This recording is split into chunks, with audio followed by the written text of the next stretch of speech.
Hi guys, and welcome to Tech Anorak. So I've got for you today some lovely Moto phones that they've sent me. So I've got the big boy here, the Moto Edge 20 Pro, the Moto E7i Power, and I've still got the Moto Edge 20 Lite they've let me keep it a little bit longer. And I'm going to compare it against, obviously, the Edge 20 Pro as they're in the same family. Hopefully I'll get hold of the Edge 20 at some point as well. So let's unbox the phones. So we'll have a quick look at the E7i Power first. So typical Moto boxes, all blue. Get this one on, guys.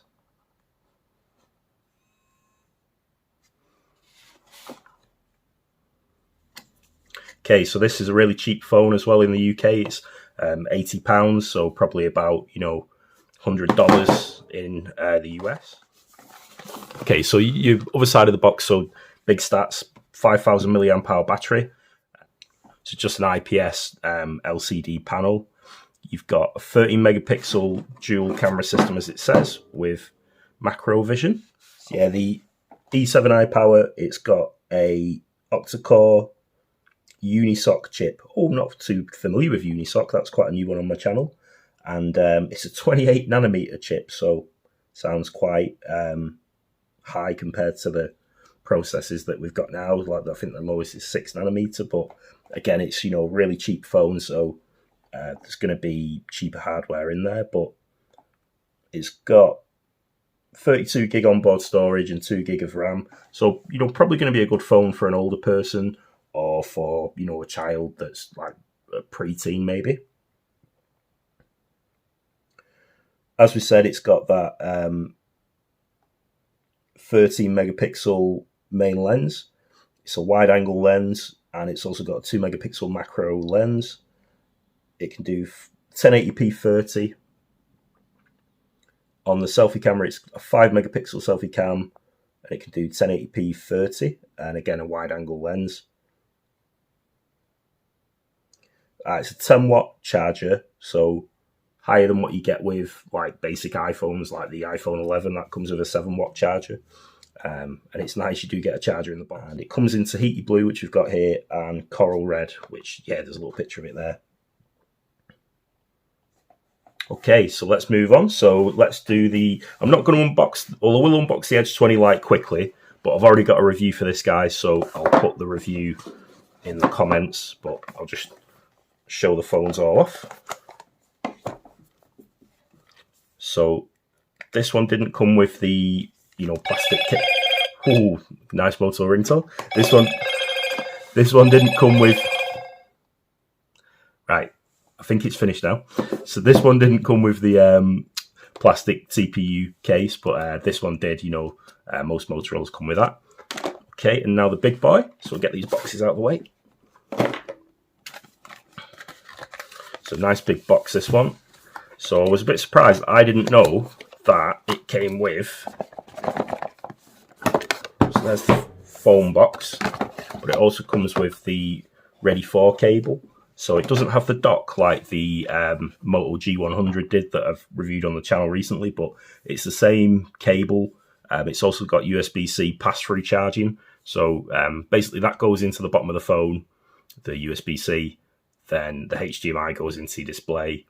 And the good thing about it, you can use, if you've got a monitor with no speakers, you can use the phone as a speaker as well. Obviously connect to a TV that has speakers, that's fine. And then, yeah, as I say, that goes in your display, the HDMI obviously, and then you've got USB-C pass-through to charge the phone. So, really cool. I'll show you the cable when we do the full review. And I have got a full in-depth review of the Ready For on my Moto G100 review. So again, I'll put the link in the description for that. Okay, so here's a big boy. Okay, so again, you do get the plastic cover in the box. Little disclaimer, I have been using this phone for the last week or so. So it's got my magnetic mount on. I've been using this with my SIM card. So I've had my magnetic mount in there for my car. So yeah, the design of this is very similar to the Edge 20, but Edge 20 Lite, but even more premium. So if you put them together, You can see that, guys. So the Edge 20 Lite is actually bigger. They've still got the same screen size, so above 6.7-inch display. So what that means is the bezels, the chin and the forehead are bigger on the Edge 20 Lite, and then you've got smaller bezels on this guy on the Edge 20 Pro. Okay. So yeah, let's do the specs for the Edge 20 Pro. So, feels really nice and premium, by the way. Nice glass back with aluminium sides, plastic sides on the Edge 20 Lite. So, it's going up a notch. Yep. So the Edge 20 Pro is 144 Hz screen, which is its biggest selling point.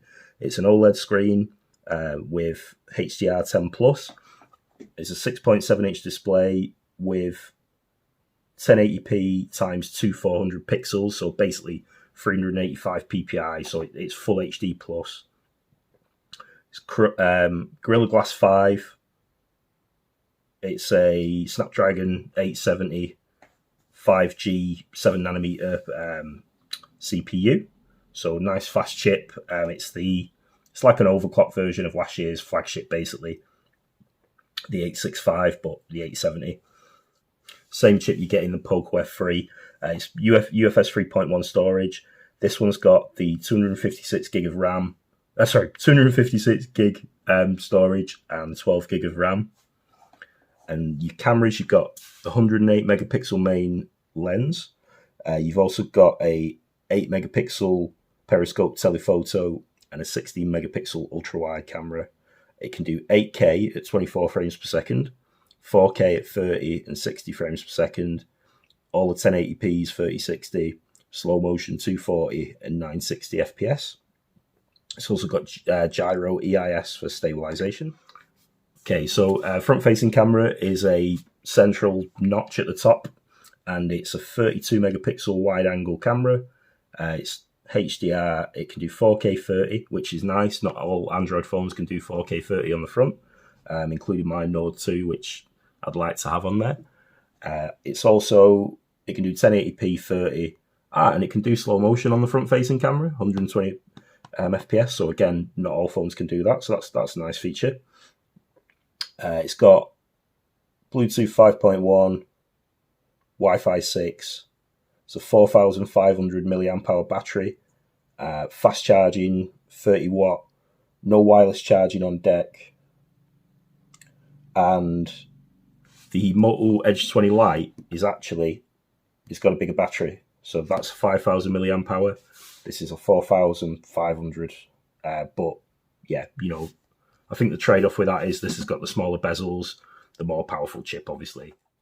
So just a quick unboxing, as I say, guys, but I'm going to be testing these all over the next couple of weeks or so. As I say, I've got my SIM card in the Moto Edge 20 Pro, and really impressed so far. It's a very nice phone. One of those that you'd be, really sorry to send back. A bit like the Edge 20 Lite, I love that as well. And we'll definitely go into depth with the E7i Power as well, because, as I say, it will be a good budget phone for a lot of people. Oh, one thing left out, the only criticism I've got of Motorola's at the moment, and I've said it on a few videos, but I love Moto phones, but they do need stereo speakers, in my opinion, to really compete. So this has only got a downward firing speaker, and it's going up against, the Samsung Galaxy S21, iPhone 13. It's going up against Google Pixel 6. All the latest flagships have got stereo speakers, so they do really need to do that. They've done it in the past, and they've had some really good stereo speaker phones, like the Moto G8 Power, which is only a £200, $200 phone. So they're definitely capable of it, but I don't have many criticisms otherwise for Moto phones, so I'm sure I'm going to love all three of these. So let me know what you think in the comments, guys. I'll have full reviews for all of them, including camera reviews, and any questions in the comments. If you want me to test anything, please let me know, and I'll go over it for you. All right, guys, so thanks for watching today. Tech Anorak out. Take care of yourself.